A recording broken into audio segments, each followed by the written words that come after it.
Now, the 23rd Economic Forum on Africa is positioned as a strategic platform for regional and global leaders across sectors to engage on opportunities to improve the continent's competitiveness, foster economic growth and shore up resilience in a volatile environment. African entrepreneurs attending the forum are looking to unlock opportunities for their businesses.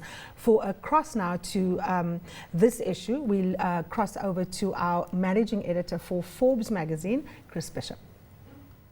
Welcome to the World Economic Forum here in Cape Town. I'm sitting here with one of Africa's great entrepreneurs, Tony Elumelu, the chairman of Heirsholdings. And one of the things that is exciting you at this forum is this idea that you've been pushing for many years of Africapitalism.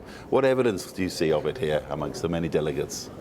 A lot is beginning to happen. And first, let me talk about Africapitalism. The concept is Africapitalism is a call on the African private sector to show interest in Africa, to invest in Africa with a long-term perspective. Because in our view, it is when you make long-term investment that you actually create economic prosperity that's enduring and also address social issues. And African private sector should lead the way in investing in Africa. By investing in Africa, other investors will follow suit. Other non-Africans will have more confidence to invest in Africa. Prior to this time, African investors, most African investors will rather invest or keep their resources, capital outside of Africa. If we continue to do this, who will develop Africa? So the call is, amongst other reasons, let us begin to invest in Africa.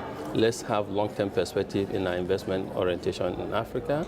And by so doing, we'll be able to create the economic prosperity that Africa needs at this point in time. There's need for unemployment to be addressed in Africa, and it's through investment and private sector engagement that this can happen. Now, in the last 6 months, you've been doing just that across Africa. Just tell us a bit of the details of some of the money you've sunk in to this great infrastructure gap that exists. Recently, we just acquired a power plant in Nigeria, the biggest thermal power plant in Nigeria that has capacity to generate 1,200 megawatts of electricity. That costs about $300 million.